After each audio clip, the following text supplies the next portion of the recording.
has used the opportunity to monitor the development of the disease in a germ-free environment. Behind the scenes, some started to question what David had become. Here is a child who, over time, has so many punctures that his feet start to look like pincushions. David was a research subject as well as a patient, and those two roles became blurred. When I first saw David, I was deeply disturbed by the fact that he was in this laboratory tube. I was not comfortable. I mean, I felt like I was visiting a rat in a cage. He was not a guinea pig in the sense that we delivered him with the intent of having an experimental subject. But we had to continue our research because we were working in an area where there was no previous experience. In June 1973, when David was 18 months old, the chairman of the pediatrics department decided that it was time to draw the situation to a close. He essentially said, get this over with. His point was, you have a case to treat.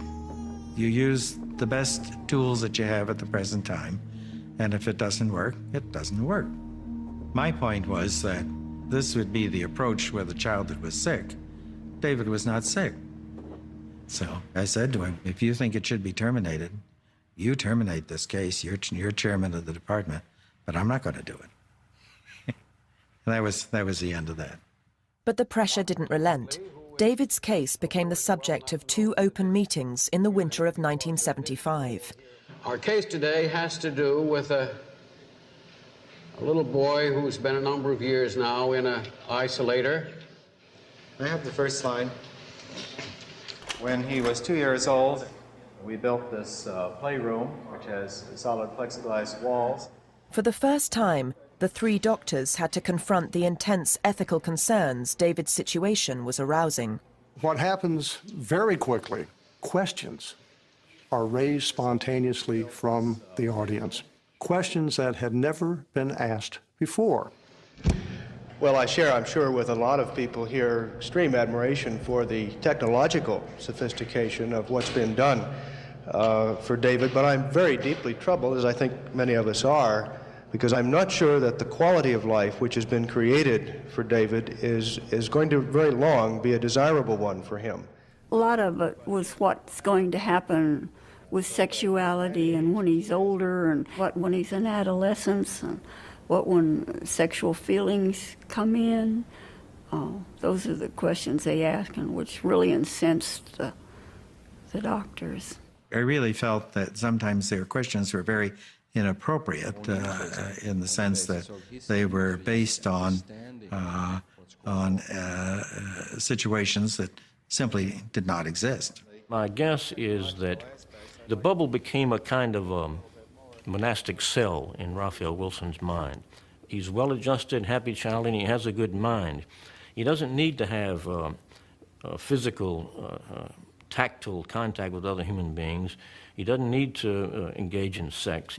Having been raised in this from the outset, he can no more think of removing himself from the bubble than shedding his skin. They were totally unwilling to look ahead.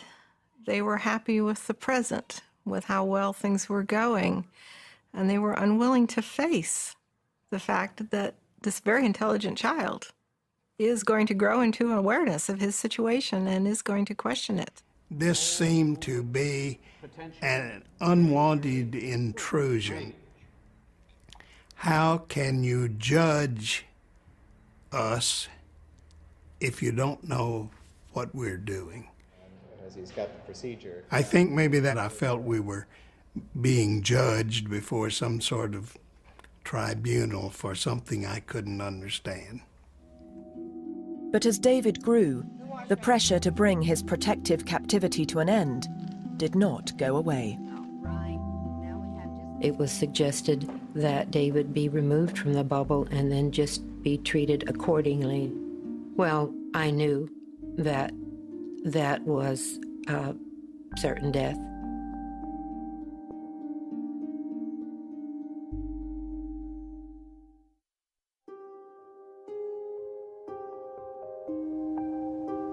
In late 1971, a revolutionary method of treating a young baby for a fatal genetic disease had transformed into an ethical nightmare. A planned bone marrow transplant intended to repair his immune system had been halted when it was discovered that the boy's sister was not a close enough genetic match. The boy, David Vetter, was trapped inside a plastic bubble. Intended as a temporary home for the first months of his life, the isolator was little more than an inflated balloon, and David was growing up fast. A, B, C, D, E, F, G. That's very good, sweetheart. In his first few years of life, David thrived in isolation. It was amazing to see him develop. When he was 21 months old, he was playing with this little red wagon, and he was turning the wheels, and he says, "What is that in there?" His first real sentence. See, he was just amazing how much he could learn and how quickly. By the time he was 4, however, David was presenting a whole new set of challenges. It was one thing to keep a toddler in the bubble, another to contain a growing boy. The older he got, the more active he was. You know, you had to be super careful. What's wrong with the edges on this lid? Sharp. They're very sharp, and what can they do to you? Cut. At one time, after they had taken his blood sample, he had kept one of the little butterflies that they used to insert into the vein, and nobody noticed it. And that evening, all of a sudden, he dashed up the stairs and into the bubble, and he was going all over the place. "What are you doing?" And he had this little butterfly, and he was poking holes in the isolator. This was the only time he had any control. He could do something, to the isolator that would get everybody going. Raphael Wilson, the architect of David's protective bubble, decided that it was time for the boy to be made more aware of the threat posed to him by the outside world. I said, "Okay, David, I want to tell you why making a hole in the isolator is very bad." I said, "Do you know what will happen if you make a hole in the isolator?" And he said, "No. Little bugs will get in. Little tiny, tiny bugs that you can't even see. But they're bad. They'll make you sick. If they get in, they'll make you hurt all over." And I said, "Now, do you understand why it's important that you don't make any holes in the isolator?" Yeah, he understood. This was the first time that we had any conversation with him about the reasons for his isolation.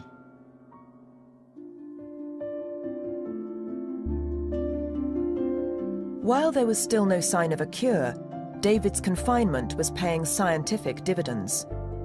Immunologists were learning how SCID suppressed the immune system. Hematologists were learning about the properties of germ-free blood. And psychologists were learning about the human response to physical isolation. I think he became a little bit more introspective, quieter. When I would come to visit, he would really have very little to say at all. He would sit on his knees and rock back and forth.